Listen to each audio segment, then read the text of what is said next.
Ya, ada orang-orang kan apa ya? Kita baru lihat aja sudah nggak enak gitu. Ya. Kan susah itu. Dengar namanya sudah nggak nyaman, ngelihat sudah nggak enak. Ya. Dan kita doakan. Ya bukan dicela, tidak, kita doakan. Makanya saya tidak pernah mengatakan untuk cela orang itu nggak ada. Yang dicela itu perbuatan. Yang dicela perbuatan supaya perbuatan itu diperbaiki. Orang tidak. Ya karena tidak semua orang dengan nama yang sama bisa salah, tidak. Ya, saya tidak pernah menganjurkan atau mengajak Anda untuk saling mencela, jauhi itu. Kalau ada di antara Anda belajar dengan saya kemudian pandai untuk mencela, maka saya bersaksi saya tidak pernah mengajarkan. Tidak pernah mengajarkan. Bismillah. Sampai mana tadi? Wa kana al-insanu mukhayyaran fi tilkal ayyami allati syara'a Allahu fiha an yasum wa in kana mutiqan lisawmi an yasum aw yafdiya. Jadi kalau mampu dia kemudian puasa, maka dia berpuasa. Tapi kalau berat dia, silahkan berbuka. Ya, berbuka silahkan. Dan dia berikan fidyah sebagai ganti. Makanya nanti ada ayat, ya wa 'alal ladzina yutiqunahu fidyatun ta'amu miskin. Kalau berat silahkan, ya bisa ganti nanti dengan fidyah. Nanti kita bahas saat masuk kepada kalimat itu. Amma hina syara'a Allah Ta'ala as-shauma fi Ramadan, faqad asbaha as-shaumu fardhatan ta'abbudiyatan wa ruknan min arkanil Islam. Maka ketika tiba kemudian syariat turun mewajibkan puasa di bulan Ramadan, yang tahun kedua Hijrah, yang di bulan Sya'ban itu, di hari Senin, turun itu, maka jadilah kemudian puasa Ramadan fardu untuk menghapuskan yang 3 hari itu yang sebelumnya. Jadi kalau mau puasa yang 3 hari di luar Ramadan silakan, puasa. Ada Ayyamul Bid kan? Ayyamul Bid kan 3 hari kan? 13, 14, 15 kan? Ada hari Senin, Kamis, lebih banyak lagi. Tapi poinnya adalah sebelum masuk ke Ramadan ada pembiasaan untuk menunaikan latihan-latihan puasa. Demikianlah kemudian kita sekarang, ini bisa kita jadikan manhaj sebelum tiba Ramadan, minimal sebelum datang Ramadan, biasakan puasa. Kalau nggak kuat sehari dulu, hari ke-10 puasa lagi. Nggak kuat nanti 5 hari berikutnya, sampai setiba Ramadan terbiasa untuk menunaikannya. Paham insya Allah? Nah, baik. Bagian ketiga. Bayanut tadarruj fis shaum. Bab menerangkan tentang tahap-tahap kemudian penilaian puasa sampai tiba kemudian ketentuan puasa Ramadan. Ba'da an i'tada al-muslimun as-siyama furida as-shaumu fardan la ikhtiyara fihi. Kemudian setelah terbiasa orang-orang Islam itu di zaman Nabi sallallahu alaihi wasallam untuk berpuasa, maka diturunkanlah kemudian puasa bulan Ramadan itu secara penuh yang tidak ada pilihan lagi. Walaupun di awal-awal masa ayat ini turun, ada penyesuaian-penyesuaian bagi orang-orang yang masih belum mampu beradaptasi. Lihat tahapannya, lihat. Masih ingat? Sebelum tiba Ramadan, Nabi membiasakan contoh umum berapa hari puasa? 3. Hari apa saja? Ke-10, 20, 30. 30 ini maksudnya akhir bulan. Kan akhir bulan bisa 29 atau 30 hari. Jadi kalau nggak ketemu 30 berarti 29-nya. Paham ya? Tambah dengan puasa apa? Asyura ya. Baik, kalau sudah paham ini berarti ini poinnya, orang yang belum masuk ke Ramadan biasakan puasa. Poin yang keduanya, ada orang yang sudah tiba Ramadan belum mampu juga. Kan saat itu awal-awal tuh. Karena yang 3 hari itu nggak semuanya itu bisa konsisten puasa. Ya, kalau sekarang kan maaf ya, viral, ada media sosial. Ya, apa yang dikerjakan di Amerika sekarang ketahuan. Ya kan? Apa yang dikerjakan di Chicago, orang Chicago pun tahu. Apa yang dikerjakan di Singapura, orang Singaparna bisa akses. Jadi semua yang dikerjakan di dunia sekian detik nyampe. Kalau zaman Nabi di mana ada Facebook, Instagram dan semacamnya. Apa yang dikerjakan di Uhud, orang Badar belum tentu tahu. Orang Madinah turun wahyu, orang Mekah apalagi jaraknya cukup jauh. Pakai bis aja, teman-teman bisa 4-5 jam. Apalagi saat itu nggak ada bis. Jalan pakai onta, itu yang paling elit onta. Kecepatan unta paling cepat 60-80 km per jam. Kalau sedang lambat 20-30. Jalannya, aduh, jangan dikira, cobain naik unta. Betul, datang Taman Safari, cobain paling deket tuh. Dek. Kadang-kadang dia ngelihat antum, jalan lagi. Bener, Mas. Makanya orang Arab punya syair. Jadi kalau dia pengen santai, syairnya yang santai pakai rumusnya tawil, bakhar tawil. Manzili bisaqtil liwa bainad dakhuli fahumali, untanya jalan. Ah itu babu tawil ada. Makanya antum belajar, ada di thaqafah itu, hadarah Arabiyah, baca. Tapi kalau pengen cepat, apalagi unta peperangan, kadang-kadang matanya ditutup. Itu kuda, unta kalau sedang perang, itu mata ditutup. Ya, supaya jiwanya lebih kuat dan gak ada ketakutan. Ya, sesama kuda, begitu melihat kuda itu lebih besar kan ciut gitu kan. Tutup matanya supaya berani lebih kencang lagi, lebih kencang, lebih kencang, lebih kencang. Unta begitu. Dan jangan salah pakai syair juga. Syairnya itu syair yang cepat, hamasa kuat, ritmenya cepat. Makanya yang digunakan rajaz. Mustafilun, mustafilun, mustafilun, mustafilun, mustafilun, mustafilun. Sautus safiril bulbuli, hayyaja qalbi thamili, al-ma'u wa zahru ma'a ma'adhati lakhdul muqali. Fa anta ya sayyidali wa sayyidi wa mauladi fakam tayyumuni, ghazailun uqayqali. Taftahu min adwatin li fi'li hadha rajuli. Qala la la la la faqad ghalabu harwili. Wal walad wali wali wa ilali faqultu la tuwal wili. Fa bayinu lu'lu ali qaratahu hina kadha in wadhul muqali kahatan kalali tabuli. Jalan. Kenapa nyampe situ gitu ya? Nah, itu. Jadi ini kalau antum bahas dari semua aspek tuh enak, itu nampak 1, 2, 3, 4. Nah itu. Jadi ada pembiasaan sama. Orang-orang dulu itu ketika turun syariat itu teman-teman, itu tempatnya beda-beda. Ya jangan jauh-jauh lah. Tadi masih ingat ayat kiblat turun itu kan? Qad nara taqalluba wajhika fis sama, Al-Baqarah 144. Kan turunnya di mana? Di luar Madinah kan? Di kediamannya Ummul Bashar. Yang sekarang jadi Masjid Kiblatain itu.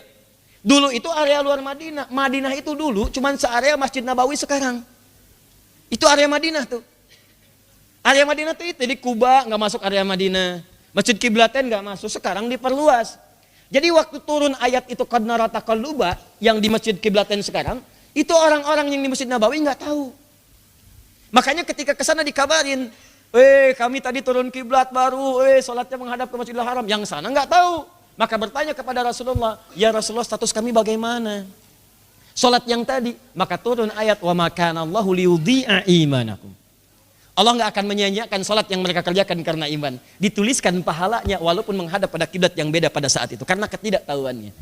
Tapi poinnya adalah, pada saat itu akses itu tidak bisa ditempuh dengan cepat layaknya sekarang. Satu dengan yang lainnya punya akses yang kadang-kadang tidak langsung didapatkan. Karena itu ketika Nabi melakukan kebiasaan, yang ini tahu, yang lain tidak. Sebagian siap, yang lain belum. Punya keinginan tapi ada kesiapan yang berbeda.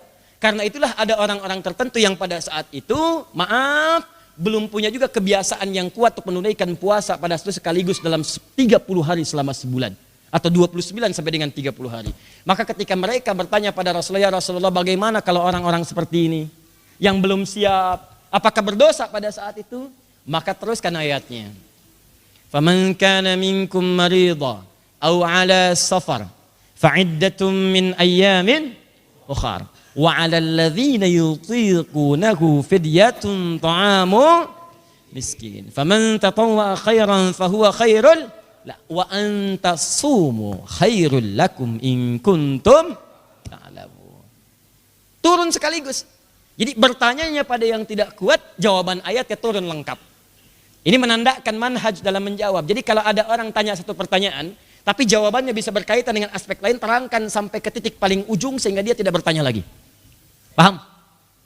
Jadi kalau antum main ke Timur Tengah, belajar dengan orang Afrika, itu tanya apa kabar, tanya kalimatnya.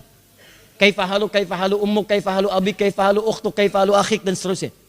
Bagaimana kabar ibu, bapak, ajar kakak seniornya. Karena setiap mendapatkan jawaban, pasti akan dapat jawaban yang beda. Jadi tambahan kosakata untuk dihafalkan. Orang Afrika tuh. Kita tanya, kaifa haluk? Alhamdulillah bi khair. Cukup orang Indonesia. Orang Afrika tidak. Kaifa haluk? Alhamdulillah bi khair. Kaifa abuk? Alhamdulillah tayyib. Kaifa ummuk? Alhamdulillah. Ya hiya bi khair. Jadi dia dapat hiya, dapat tayyib, dapat khair. Kaifa akhu ukhtik? Mia. Ya, mia, 100%. Bagus. Ya, dapat tambahan. Makanya kalau kita datang ketemu anak baru orang Afrika, kita tunggu sampai selesai. Kaifa haluk ya syekh, kaifa haluk abi, kaifa haluk ummi, kaifa haluk ukhtu, kaifa haluk akhi, kaifa haluk ikhwatuk. Saya tanya, khalas, sudah? Khalas. Kulluhum bi khair. Semuanya baik-baik saja. Supaya nggak panjang kita, kan? Nah, ini satu pertanyaan, ya Rasulullah. Saya nggak seperti yang lain, nggak mampu. Bagaimana kemudian bisa menyelesaikan itu? Maka turun jawaban sempurna. Siapa saja? Ada yang sakit, ada yang di perjalanan, kan nggak ditanya kan? Tapi bisa muncul keadaannya. Maka manhaj Quran mengatakan kalau ada orang bertanya satu pertanyaan, jawabannya terkait berkelindan dengan yang lain, terangkan sampai tuntas. Jangan biarkan orang-orang itu kemudian makin penasaran dalam konteks mubham. Mubham, belum paham apa yang dijelaskan secara tuntas. Ini manhaj, nanti banyak ditemukan di ayat lain. Contoh Quran surah kedua ayat 215, paling kanan sebelah bawah. Nanya tentang apa yang diinfakkan, jawabannya ini yang diinfakkan plus orangnya siapa. Yas'alunaka madza yunfikun, mereka bertanya pada Muhammad sallallahu alaihi wasallam, apa yang harus diinfakkan? Saya punya apa kalau pengen infak? Turun ayat, kul ma anfaqtu min khair, katakan Muhammad, apapun yang terbaik infakkan. Punya uang yang paling bagus, punya makanan yang paling sehat, punya pakaian yang layak dipakai yang paling baik, infakkan yang paling bagus. Cuman nggak berhenti di situ. Falil walidain, prioritaskan orang tua. Wal akrabin, kerabat terdekat. Wal yatama, anak yatim. Wal masakin, orang miskin. Wabis sabil, orang-orang kesulitan dalam perjalanan. Pertanyaan satu. Manhaj Quran. Nah sekarang pertanyaannya, ya Rasulullah, bagaimana kalau saya nggak terbiasa? Turun jawaban lengkap. Padahal yang nggak terbiasa itu satu kalimat. Yutiqunahu, itu soalnya. Ya Rasulullah, maaf, ma'utika alisyam. Aku nggak kuat kalau puasa. Yutiku itu gini, dari kata taqah. Taqah.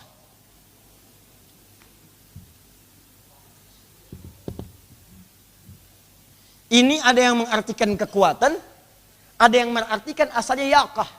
Dari kerah yang terlampau kecil. Jadi seakan-akan mencekik gini. Ya, kerah yang terlampau kecil seakan-akan mencekik. Misalnya antum usia 50 tahun, pakai baju cucu yang usia 5 tahun. Ya. Kan begitu dipakai gak enak kan? Kebagian kerahnya itu gak enak begini kan? Nah, dipakai sih bisa dipaksain. Cuman kan perasaan gak enak, seakan-akan ada ketat, sulit, membuat kita rumit, dan keadaan leher tercekik. Nah sama ini, orang-orang gak biasa puasa, diminta kemudian puasa 30 hari. Maka ada yang merasa seperti tadi, wa 'alal ladzina yutiqunahu. Kata Al-Quran, ada orang-orang yang ketika menunaikan itu merasa berat dia. Berat. Ternyata bukan dia aja. Ada lagi golongan-golongan yang lain. Faman kana minkum maridha. Satu, marid. Dua, au ala safar. Au ala safar. Fa'iddatan. Ya, fasum iddatan. Di riwayat yang lain. Kemudian, wa 'alal ladzina yutiqunahu. Alladzina yutiqunahu fidyatun ta'amu miskin. Di riwayat lain fidyatun ta'amu masakin. Nanti kita lihat ya, saat masuk ke ayat itu kita terangkan. Sudah? Faman tatawwa'a khairan fahuwa khairun lah wa antasumu khairul lakum in kuntum ta'lamun. Ini saya hapus yang ini. Ini tadarruj fi tasyri', ini bentuknya 3 ya. Dia ada keringanan, ada pembiasaan, dan yang ketiga nanti kita sampaikan makna jauhnya. Wa antasumu khairul lakum, ini poinnya. Wa antasumu khairul lakum in kuntum ta'lamun. Perhatikan, fokus. Cara memahaminya begini. Cara memahaminya, orang sering baca dari awal sampai akhir, terjemahkan. Kalau antum belajar ilmu balaghah, atau cukup misalnya dasarnya belajar ilmu nahwu, antum paham dari mana cara menerjemahkannya. Maka turun jawaban, kata Allah, sebetulnya kalau mereka mampu, puasa itu lebih bagus. Coba ditunaikan. Coba dulu, coba. Walaupun sehari ini siang berhenti, walaupun besok sampai asar, coba dulu tunaikan. Kalau dia bisa puasa, itu lebih bagus. Tapi kalaupun tak mampu kemudian karena sulit, maka Allah tawarkan alternatif. Apa alternatifnya? Ayyaman ma'dudat. Coba beberapa hari dari yang 30 hari itu. Coba hitung dulu. Misal, Ramadan kan kewajibannya puasa berapa hari? 29 atau 30. Ya, sebulan, 29 atau 30. Nah, ada pernyataan, saya nggak bisa ini, berat, nggak pernah terbiasa. Maka kata Al-Quran, ayyaman ma'dudat. Coba biasakan dulu beberapa hari dari 29 atau 30 hari ini. Hari pertama puasa, nggak sanggup sampai jam 9 buka, besok mulai lagi. Sampai jam 11 buka, besoknya mulai lagi. Sampai jam 12 buka, besoknya mulai lagi. Sampai jam 1, sampai hari ke-10 baru bisa kemudian 1 hari penuh. Dari mulai subuh kemudian sampai dengan maghrib bisa puasa. Hari ke-11 gak kuat lagi, apa-apa. Beberapa hari. Paham sampai sini? Itu yang dimaksud makna yang ketiga, ayyaman ma'dudat. Jadi solusi bagi orang-orang yang pada saat itu masuk bulan Ramadan masih belum sanggup menunaikan karena gak punya kebiasaan. Maka dari itu kata Al-Quran, hei, bagi yang tak mampu saat datang itu, maka coba kamu puasa beberapa hari dulu. Latihan. Kenapa? Wa antasumu khairul lakum. Sebab kalau kamu bisa puasa itu lebih bagus bagi kamu. Ada kenikmatan yang gak bisa diperoleh kecuali oleh orang yang puasa. Ada manfaat-manfaat yang banyak. Kesehatan, spiritual, ketenangan jiwa, kenikmatan. Luar biasa. Nikmat saat sahur. Nikmat. Gak ada yang bisa ngalahin. Nikmat saat buka. Saking nikmatnya minum teh manis kenyang. Cek. Padahal kan sebelum buka dikumpulin semua. Jus alpukat, buah naga. Macam jus campur.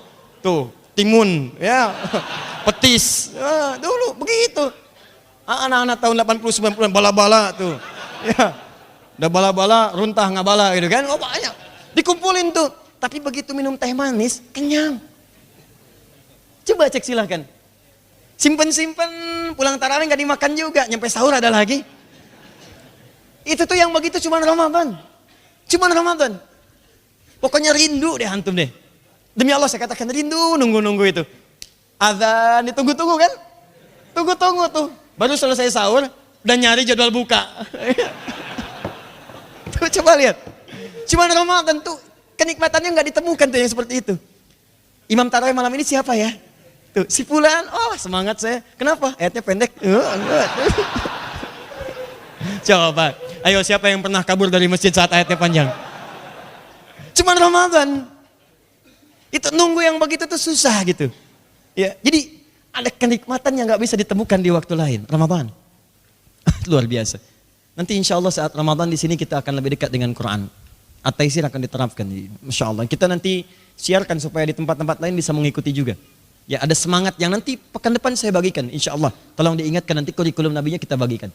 Nah jadi kesimpulannya adalah pertama kali orang yang sakit, saya belum bahas sakitnya seperti apa ya. Saya belum bahas. Saya ingin masuk ke poin bagian 3 ini dulu. Di kesimpulannya adalah baik ada orang yang sakit atau orang perjalanan kemudian safar. Nanti kita turunkan apa yang dimaksud dengan safar. Karena pemahaman orang Arab harus dibedakan dengan kita. Yang dimaksud safar ini maksudnya apa? Ya. Ada orang sakit safar atau orang sulit seperti yang kamu adukan sekarang kata Allah, maka silahkan coba dulu puasa. Kalau sekarang nggak nyampe sampai maghrib, besoknya lagi sampai kamu terbiasa. Kalaupun kamu nggak biasa puasa pada saat itu, nggak bisa. Aduh baru jam 8 udah buka, ganti dengan fidyah awal-awal. Ya berbuat baik. Kasih orang makanan, sehari 1 porsi. Bahkan ada yang ngasih sampai 30 orang, ya, ada yang ngasih sampai 60 orang. Banyak orang berbuat baik. Karena belum mampunya itu. Di orang pada saat itu ingin mencari alternatif, bukan ingin menghindari puasa. Karena saking pengennya puasa, belum bisa. Dia nyoba puasa untuk tutup yang gak bisanya, dia sedekah. Orang sekarang tuh agak aneh. Jadi begitu kemudian agak kesulitan puasa, yang dipikirin itu buat gantinya, bukan puasanya. Ustadz kalau nanti mengandung, boleh fidyah nggak ya? Padahal ngandung aja belum. Tuh, coba dicek. Jadi teman-teman sekalian, paham sampai sini ya? Nah, sekarang kita tarik apa hikmahnya ke suasana kita sekarang. Awas, kalau nggak disebutkan contohnya siapa, tempatnya kapan, maka kejadian itu akan berlangsung lagi di masa depan dengan tokoh-tokoh dan keadaan yang berbeda. Maksudnya, akan tiba nanti di masa yang akan datang orang-orang yang memang tidak biasa puasa pas dia itu berada di Ramadan. Contoh, orang masuk Islam di bulan Ramadan.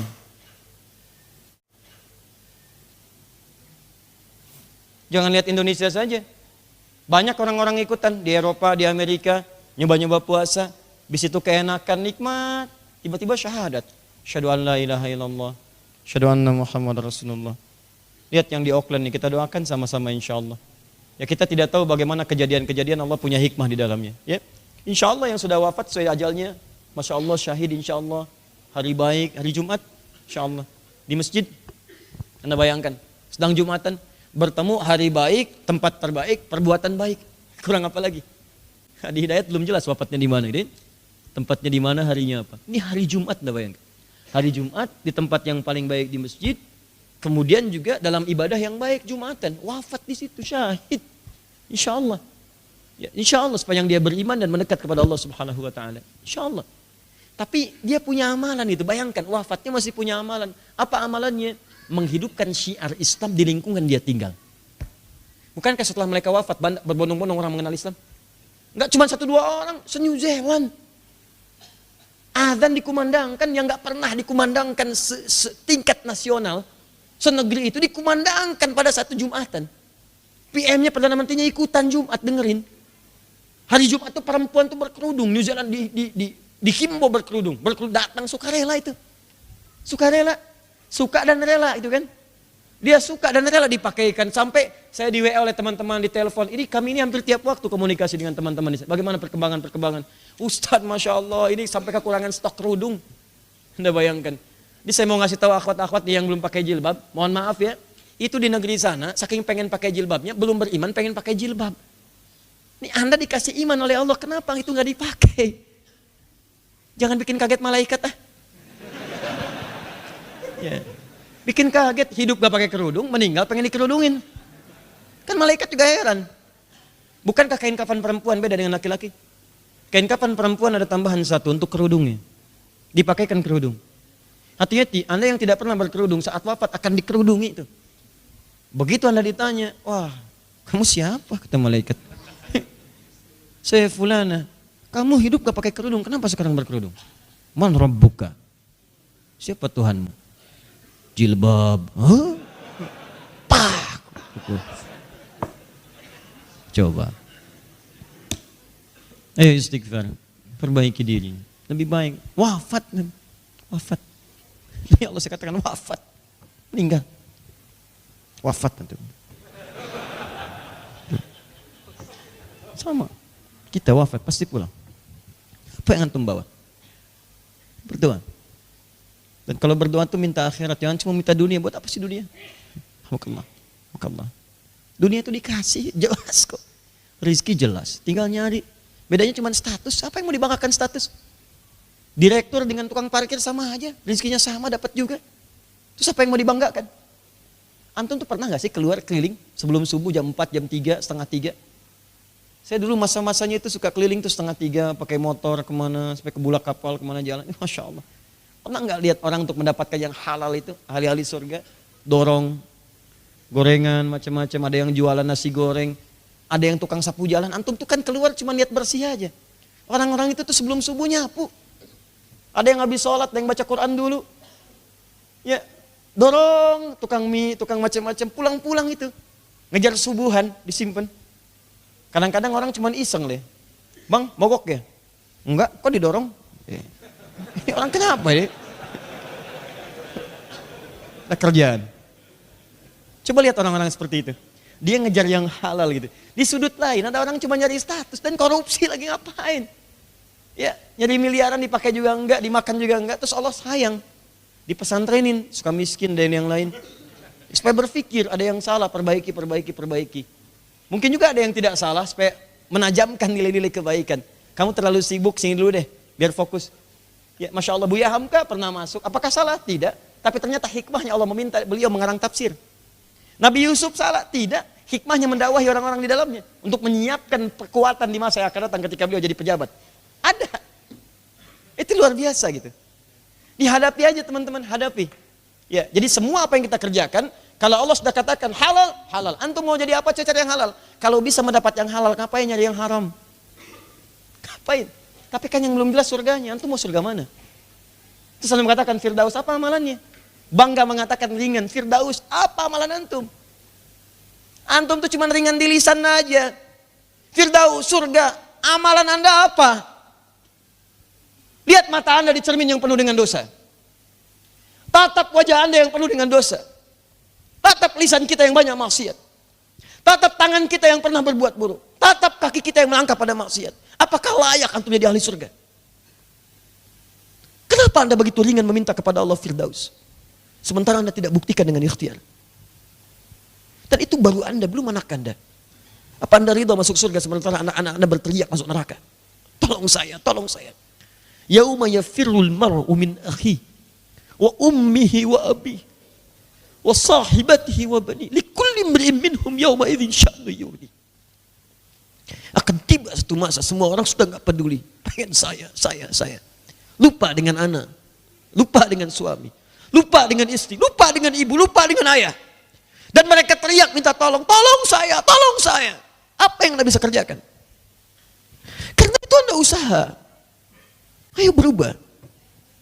Ngapain Anda kumpulin dunia? Dunia itu mudah, kecil. Kalau ada nilainya hanya sebesar sayap nyamuk saja, Allah nggak akan berikan kepada orang nggak beriman. Kita mesti berubah. Ya, jadi bagian yang ketiga, pesan yang disampaikan adalah ada orang-orang yang mungkin saat tiba Ramadan dia belum punya kekuatan untuk puasa. Imma ada seperti mu'allaf atau orang-orang yang baru taubat. Dia penuh dengan maksiat, tiba-tiba ada hidayah di Ramadan. Hari kedua, hari ketiga, hari ke-10 datang hidayah, dia mau taubat. Banyak orang seperti itu. Ketika dia mau taubat kemudian dia mau puasa dan tidak terbiasa. Maka sampaikan pada orang ini dengan lemah lembut. Jangan paksa dia pelan-pelan. Kamu coba puasa besok. Bagaimana kalau saya zuhur buka? Jangan pikirin buka dulu, kamu puasa aja dulu. Ya, begitu kamu buka kemudian besoknya kamu lebih baik lagi. Besoknya lebih baik lagi sampai kamu sempurna. Ya, Allah memberikan kemuliaan sesuai dengan batas kemampuan. La yukallifullahu nafsan illa usaha. Demikian mu'allaf masuk Islam ajari salat bismillah. Jangan paksa dia dulu. Dengan bismillah dulu. Bismillah naikkan ke Al-Fatihah. Al-Fatihah tambah lagi pelan-pelan sampai dia menikmati keislamannya dan ketenangan dalam salatnya.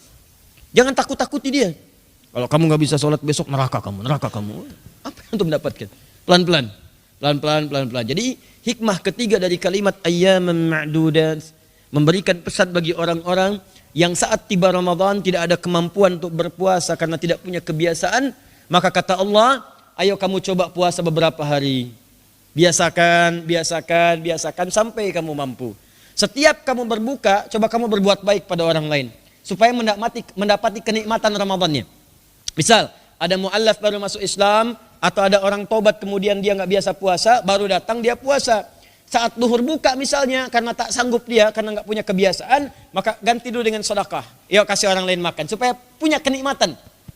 Beda, antum saat ngasih di Ramadan, dengan di luar Ramadan akan lain rasanya. Nggak percaya silahkan. Antum bikin makanan, ya kirim ke masjid saat Ramadan. Begitu antum datang, orang lain nyicipin makanan yang antum buat itu, oh nikmatnya luar biasa. Bahagia gitu. Makanya muncul hadis-hadis sahih. Yang meminta kita untuk berbagi walaupun cuma sehidup air. Kasih. Ya, itu luar biasa gitu. Ya. Jadi itu maknanya bagian yang ketiga. Kemudian diruntutkan oleh Al-Quran, diberikan detailnya dan dirinci oleh hadis-hadis Nabi SAW. Satu rinciannya. Faman kana minkum marida. Bukan kamu saja yang susah, orang-orang yang susah itu ada orang-orang yang sakit. Siapa sakit yang dimaksud di sini? Ya, saya buka kitab lain yang ketiga. Ini satu sudah ada, Ibnu Katsir rahimahullah, tafsir Quran Al-Azim, ini tafsir Sya'rawi, ini yang klasik yang jadi rujukan, yang kontemporer. Jadi saya tunjukkan beberapa masa yang berbeda supaya ada kelengkapan referensi. Ya, saya bawakan ini kan dasar. Kalau mau yang panjang nanti ada juga, cuman kan saya persingkat supaya lebih mudah untuk didapatkan manfaatnya.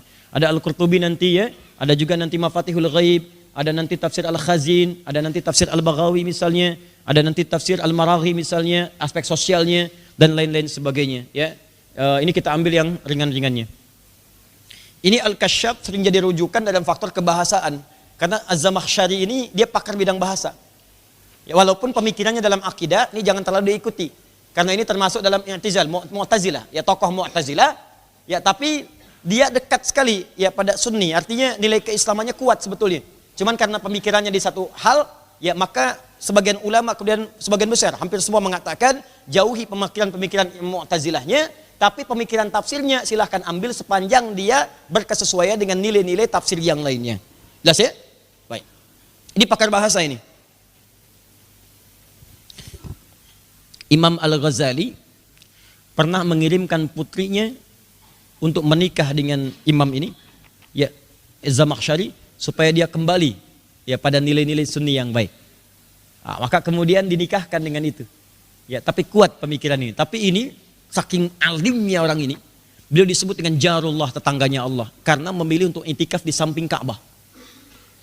Beliau ini punya tongkat. Ini tongkatnya. Kalau sudah terdengar suaranya tok, tok, tok di pelataran Masjidil Haram, maka para pengajar-pengajar di pelataran haram berhenti semua, turun dari kursinya. Karena takut salah terdengar pembicaraannya oleh Syekh Zamakhsyari. Zamakhsyari. Ahli bahasa dia. Jadi kalau keluar sedikit salah, dia takut kedengaran itu. Kan di haram itu suka ada ya, yang ngajar-ngajar di pelataran. Ya, saya doakan yang belum umrah atau haji bisa segera berangkat insyaallah ya. Ya, berdoa minta dan isi dengan nabuk. Nanti antum kalau ke Madinah, Masjid Nabawi, ada yang ngajar tuh. Ya, di pelataran-pelataran di dalam, ya, ngajar. Di Masjidil Haram juga begitu. Jadi kalau mendengar suara tongkatnya, tok, tok, tok, dalam jalan itu, maka rata-rata orang turun tuh. Ya, karena khawatir menyampaikan dalam keadaan keliru. Apa yang diantara yang penting? Famin qailin, maka diantara makna sakit itu, ada yang berpendapat, kullu maradin li anna Allah Ta'ala lam yakhussa maradan duna maradin kama yakhussa safaran duna safarin fakama anna likulli musafirin ayyuftira fakadzalika kullu marid. Ini ada pendapat kata beliau yang pertama, tapi ini tidak harus diikuti, yaitu orang yang mengeneralisir semua bentuk sakit, yang penting sakit. Kan sakit. Kenapa? Karena ayatnya menyebutkan umum, faman kana minkum maridha, jika ada di antara kalian itu sakit, gak pernah menyebutkan sakit apa. Sedangkan kaidah mengatakan sepanjang umum tidak ada yang khusus, jangan pernah dikhususkan. Paham? Ini pendapat yang pertama. Wa an Ibnu Sirin, dari Ibnu Sirin pernah ada riwayat sampai pada beliau, annahu dukhila alaihi fi Ramadan, pernah beliau sakit. Wa huwa ya'kul, dalam sakit itu kemudian makan. Nah, yang apa sakitnya? Fa'talla biwaj'i isba'ihi wa su'ila fa'talla biwaj'i isba'ihi yarhamukallah. Maka beliau beralasan, ini jari saya lagi sakit. Jadi kalau kita misalnya lagi iris-iris buah, kan? Atau iris bawang misalnya, ya. Tiba-tiba iris buah, alhamdulillah. Ya. Ada Ustadz Ahmad Muzammil dulu, sahabat kami itu. Bulan Sya'ban tuh, hari Kamis, habis subuh, bersin 2 kali, meninggal. Soleh orangnya. Dan banyak muridnya ahli tahsin. Ahli tahsin. Jadi kalau setiap orang yang tahsin beliau dapat pahalanya. Makanya saya selalu ingat tuh. Masya Allah, itu yang beliau bacakan, pahala kirim. Adi Hidayat masih kurang pahalanya, masih hidup, masih ngajar. Beliau banyak. Cuman 2 kali tuh, Kamis subuh bersin, meninggal. Antum baru sekali itu, hati-hati. Ya. Insya Allah khair. Nah, lagi iris-iris misalnya buah, kena tangan. Begitu teriris berdarah, makan Ramadan. Makan. Saat makan ditanya, Anda kok makan kan Ramadan? Saya kan sakit. Sakit. Teriris itu sakit katanya. Bukankah Allah mengatakan faman kana minkum maridha? Jelas ya? Tapi pendapat ini tidak harus diikuti. Karena kalau begini nanti banyak ibu-ibu kemudian buka. Saat waktu-waktunya masak di dapur, iris-iris bawang merah gitu kan. Nggak teriris tangannya, cuma nyampe ke mata sakitnya, keluar air mata. Buka gitu kan. Ada yang keseleo di kantor, pulang ke rumah minta buka. Ya? Ada yang sakit kepala, buka. Maka yang seperti ini hal-hal yang perlu kemudian penjelasan-penjelasan lebih lanjut. Jadi tidak bisa agama dipahami dengan akal seketika. Jelas ya? Apa yang dimaksud dengan sakit di sini? Diikat dengan kalimat yutik tadi yang sulit. Sulit itu kan nggak mampu. Ya, jadi dengan sakitnya ini membuat dia tidak mampu maksimal menunaikan puasa. Bahkan dikhawatirkan dengan puasanya itu bisa memperparah penyakitnya. Ya, yuk kita teruskan bacanya. Faqala innahu min fi si'ati minal iftar, ada yang berpendapat bahwa ini luas sekali untuk berpuasa. Wa qailin, ada juga yang mengatakan dia di antaranya huwal maradul ladzi ya'suru ma'ahu shaum wa yazidu fihi. Nah, ini poinnya. Yang dimaksud adalah al maradul ladzi ya'suru ma'ahu shaum, yaitu penyakit yang kalau puasa ditunaikan menjadi sulit penunaian puasa itu, wa yazidu fihi, atau bahkan penyakitnya bisa bertambah dengan menunaikan puasa itu. Kata dokter, Pak, Bapak ini harus dapat masukan-masukan yang banyak. Ini obat mesti masuk. Kalau obat gak diminum sekarang, penyakit bapak ini bisa bertambah, bisa berbahaya, bisa makin parah. Maka kalau kondisinya seperti itu, Anda diperkenankan berbuka.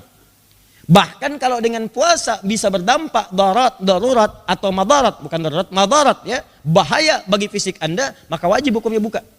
Berdosa kalau puasa. Kan ini rukhsah.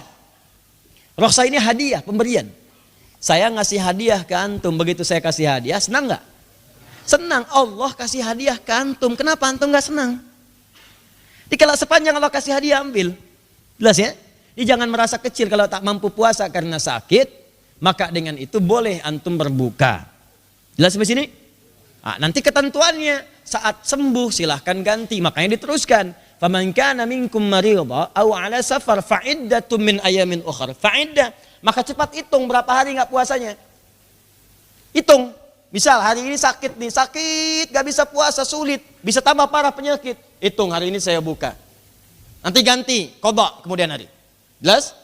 Hari kedua belum sembuh, hitung 2 hari, 3 hari, 4 hari, 5 hari. Hitungan itu nanti pasca Ramadan diganti, namanya qadha. Jelas ya? Fa'iddatun, hitung itu. Ingat, yang diminta oleh Quran hitung harinya, bukan hitung jumlah umumnya. Karena ada yang menghitung jumlah sebulan, jangan keliru. Karena bulan dalam hijrah bisa beda, bisa 29 atau 30. Ramadan tahun ini misalnya bisa 29, Ramadan kemarin bisa 30, jangan hitung sebulannya. Hitung berapa harinya, hari. Pasca Ramadan, hitung lagi, qadha setelah itu. Jelas? Baik. Kemudian yang kedua, ada yang membaca secara maknawi. Ingat, dalam hukum fikih, kaidah hukum itu bisa diterapkan dengan 2 pendekatan. Ada hakiki langsung, ada maknawi, disebutnya ilatnya. Sebab yang menjadikan gak puasa apanya? Paham? Belum. Yang hakiki sakit betulan, penyakit nampak. Misal, mohon maaf sekali didiagnosis Anda sakit nih, nggak bisa puasa. Ya, penyakit misalnya yang dideteksi mesti ada, maaf ya, ada yang diisolasi, ada kena cancer misalnya, kita doakan semoga lekas sembuh. Kan? Ada yang misalnya kena diabetes dalam tahap misalnya ini treatment harus minum obat macam-macam harus masuk. Ada yang diinfus, kita doakan juga lekas sembuh, bismillah gitu kan. Nggak bisa puasa, kalau puasa bahaya. Silahkan buka. Tapi ada yang maknawi, dirinya kelihatan sehat. Tapi punya kondisi seperti orang sakit, ini maknawi namanya. Illat maknawiyah. Sebabnya sama dengan orang sakit, gak mampu puasa, cuman kondisinya beda. Contohnya seperti apa? Ibu yang sedang hamil atau menyusui. Ibu yang sedang hamil, mengandung dan atau menyusui. Ya. Ibu hamil memerlukan kalori, misalnya setidaknya 2.200 sampai 2.300 kalori. Menyusui 2.200 sampai 2.600 kalori. Mesti masuk. Ada yang sudah kuat, bisa adaptasi, dia puasa. Tapi tidak sedikit yang kemudian merasa lemah dengan itu. Mengkhawatirkan, apa yang dikhawatirkan? 2. Yang pertama, ada yang khawatir dengan kesehatan dirinya. Begitu puasa, saya takut diri saya lemah. Ada yang kedua, khawatir pada bayinya. Saya sih kuat puasa, cuman takutnya kalorinya nggak masuk tuh kebutuhan bayi saya. Maka yang seperti itu dikiaskan seperti orang sakit. Kalau orang yang sedang mengandung khawatir saat dia berpuasa, masukkan untuk dirinya kurang, sehingga membuat fisiknya lemah, alih-alih dia puasa ibadah, padahal cuman malas, tidur, lemes, lihat jam lagi, berapa jam lagi, aduh masih 5 jam, berapa jam lagi, Allahu Akbar, alhamdulillah buka, belum asar asar, coba deh kemana, asar, masih 2 jam lagi, yang dilihat tuh itu gitu kan. Maka yang seperti ini silahkan buka. Nanti qadha. Maka dari itu hukum bagi orang yang perempuan yang tengah mengandung dan atau menyusui ini dibagi 2 oleh para ulama. Pertama, kalau dia khawatir pada dirinya dan atau pada bayinya sekaligus, dirinya dan bayinya, bukan pada bayinya saja. Yang pertama pada dirinya saja, ya. Dia khawatir pada dirinya nggak kuat untuk puasa. Awas hati-hati, kalau puasa takutnya lemah. Atau khawatir pada dirinya sekaligus bayinya. Takut dirinya nggak mampu, berdampak pula pada bayinya.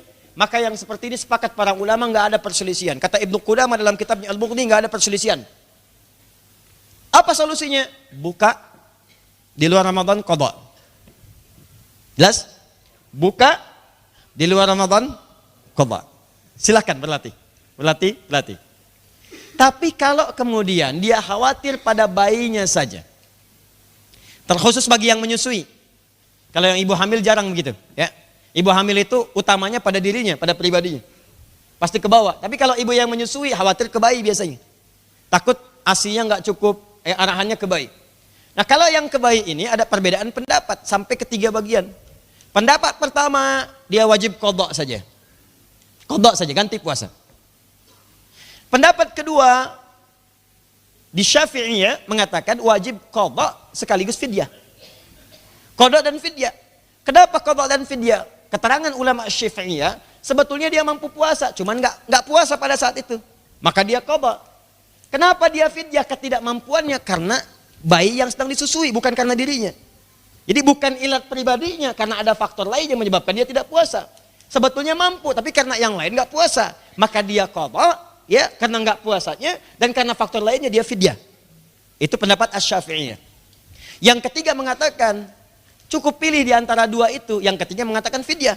Dia ada qadha saja, ada qadha dan fidyah, ada fidyah saja. Mana di antara ini yang kuat, teman-teman sekalian? Ada yang mengatakan yang terkuat gak mungkin dua-dua kifarat dipertemukan. Karena qadha dengan fidyah itu pilihan. Ini pendapat Abu Hanifah. Jadi kalau anda gak qadha saja, maka fidyah saja, gak bisa menggabungkan keduanya. Jadi kalau anda itu kan kifarat.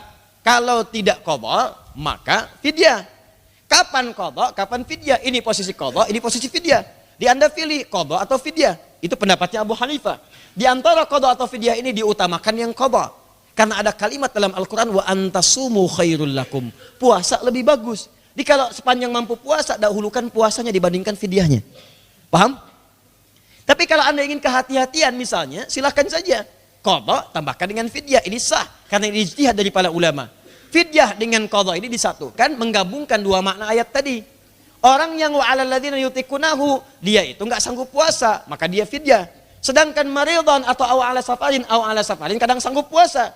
Cuman karena dia safar, dia nggak puasa, maka dia di situ kemudian mengganti dengan qadha. Qadha dengan fidyah disatukan. Kasus ibu menyusui sama persis. Dia sebetulnya mampu puasa, cuman takut pada bayinya. Maka 2 ini terpenuhi, qadha dengan fidyah, dua-duanya muncul.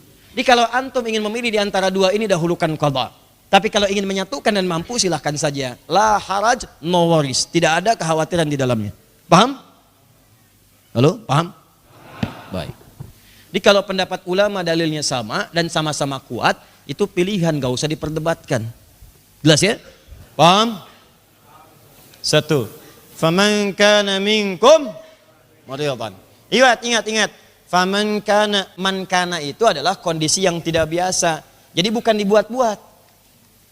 Faman kana minkum, jika kondisi kamu tidak biasa, kamu sakit, ini bukan sakit yang direncanakan.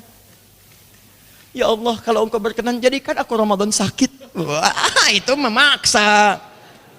Atau rencana memang pas Ramadan misalnya, supaya sakit bulan Ramadan, bikin kecelakaan dikit misalnya kan. Coba-coba minum baygon. Itu tidak, ya. Jadi faman kana minkum, jika terjadi kondisi yang tidak biasa kemudian sakit menyebabkan sulit untuk berpuasa, atau kemudian ibu hamil, ya, hamil atau menyusui seperti tadi hukum yang telah kami sampaikan. Ini nanti tolong jangan ada pertanyaan lagi kalau sudah saya jelaskan. Paham ya? Jangan ada pertanyaan lagi kalau sudah saya jelaskan. Ustadz, bagaimana kalau saya hamil terus melahirkan?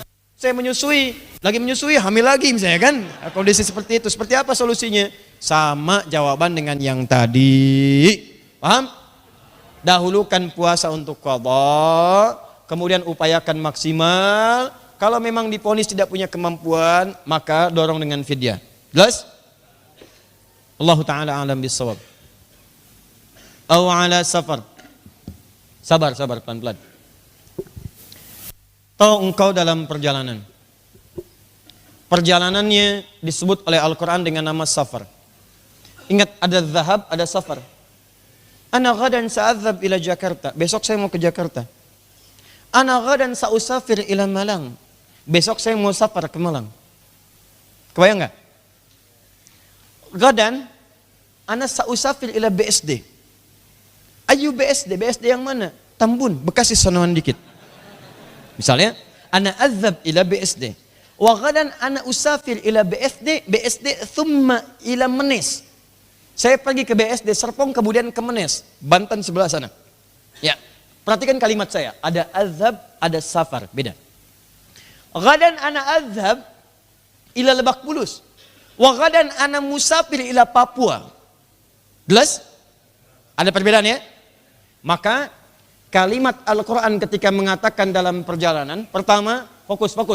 Kalimatnya menggunakan kata ala. Awas. Quran tidak mengatakan au musafir. Padahal kalau mau seimbang, lihat. Faman kana minkum maridan, isim fa'il. Au musafiran, isim fa'il. Sama-sama isim fa'il. Tapi karena kalimat ini dari Allah bukan manusia, maka kalimatnya detil sekali. Wah, ini Allahu Akbar. Kalau paham bahasa Arab, sujud antum. Membenarkan bahwa ini firman Allah. Kalau bahasa manusia akan sama wazannya. Wazan timbangannya dari musarraf. Ini isim fa'il. Faman kana minkum maridan, isim fa'il, marid. Au musafiran, isim fa'il, orangnya. Tapi kalimatnya beda. Faman kana minkum maridan au ala safar. Halus safar. Au ala safar. Fa'iddatum min ayyamin ukhar. Hukumnya disamakan dengan orang yang marid. Iddah. Hitung kalau tak mampu puasa. Min ayyamin ukhar. Di hari-hari yang lainnya. Nah, pertanyaannya, kenapa menggunakan kata safar? Apa yang dimaksud dengan safar di sini? Berapa jaraknya? Atau tingkat kesulitannya yang dimaksudkan? Lalu kenapa menggunakan ala sebelum kata safar ini? Ini poinnya. Itu kita akan jawab pekan depan insya Allah.